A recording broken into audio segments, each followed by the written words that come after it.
Bulldozer का तोड़ निकला तो कांपने लगे पत्थरबाज। संभल में होगा पहला प्रयोग, अखिलेश यादव भी हैरान।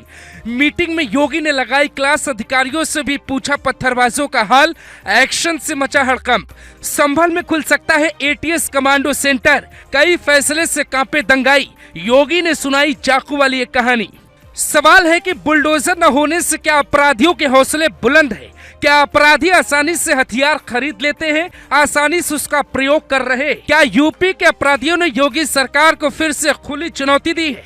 सीएम योगी ने चुनाव के बाद ऐसा कौन सा फैसला लिया जिसके बाद यूपी में हड़कंप मच गया? गुजरात में मुसलमानों की आबादी करीब 10% है, लेकिन वहां मोदी ने मुख्यमंत्री रहते हुए बीजेपी से किसी मुसलमान को टिकट नहीं दिए।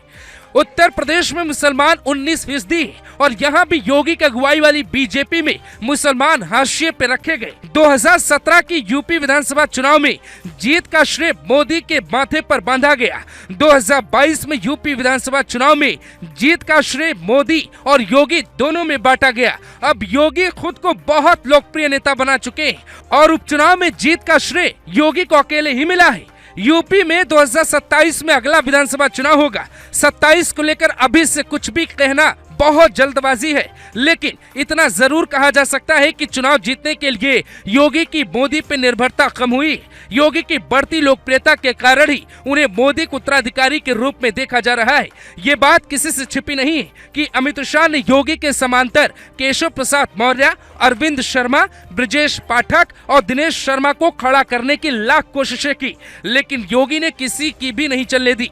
मुसलमानों को लगता है कि योगी जो भी करते हैं और जिन गुंडों पर कार्रवाई करते हैं वो उनके समुदाय से आते हैं, इसीलिए वो योगी आदित्यनाथ को पसंद नहीं करते। लेकिन इसी सख्ती की वजह से गुंडों में डर पैदा हुआ है। इस डर का फायदा आम हिंदू और मुसलमान दोनों को मिल रहा है। मुसलमानों को भले ये लगता है कि केवल उनके पास समुदाय के गुंडों को निशाने पे लिया जा रहा है, लेकिन ये बात सच नहीं। हिंदुओं में भी जो माफिया और गुंडे थे उन्हें योगी राज में मिट्टी में मिला दिया गया और क्राइम करने की इजाजत नहीं दी गई। उनका भी एनकाउंटर हुआ जो योगी की सजाती कहे जाते। राजनीतिक पंडित महाराष्ट्र और यूपी उपचुनाव के नतीजों के बाद कहने लगे हैं कि बीजेपी में मोदी के बाद अगर कोई सबसे ज्यादा लोकप्रिय है तो वो योगी। कुछ जानकारों का कहना है कि योगी को अब किसी सहारे की जरूरत नहीं, लेकिन बीजेपी को योगी के सहारे की जरूरत जरूर है।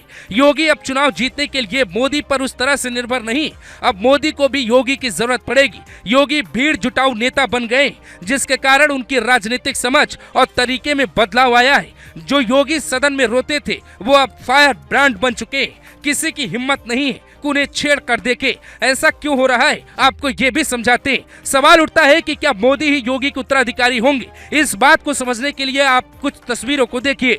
मोदी के लिए योगी उत्तराधिकारी बनेंगे या नहीं, ये इस बात पर निर्भर करेगा कि बीजेपी आने वाले सालों में जनता के लिए किन किन कामों को आगे बढ़ाती है। 10 साल एक लंबा वक्त माना जाता है। अभी तो योगी और मोदी दोनों बीजेपी के ताकत माने जाते हैं। दोनों नेताओं को अलग करने की कोशिश की जा रही।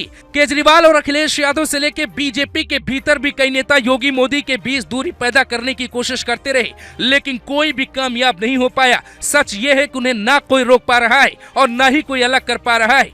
दोनों मिलकर एक दिशा में काम कर रहे हैं, क्योंकि नरेंद्र मोदी जिस क्लास के हेडमास्टर हैं, उस क्लास का सबसे होनहार राजनीतिक छात्र सीएम योगी को ही कहा जाता है। इसलिए आने वाले वक्त में योगी ही पार्टी की जान होंगे, योगी पर ही पार्टी का भार होगा।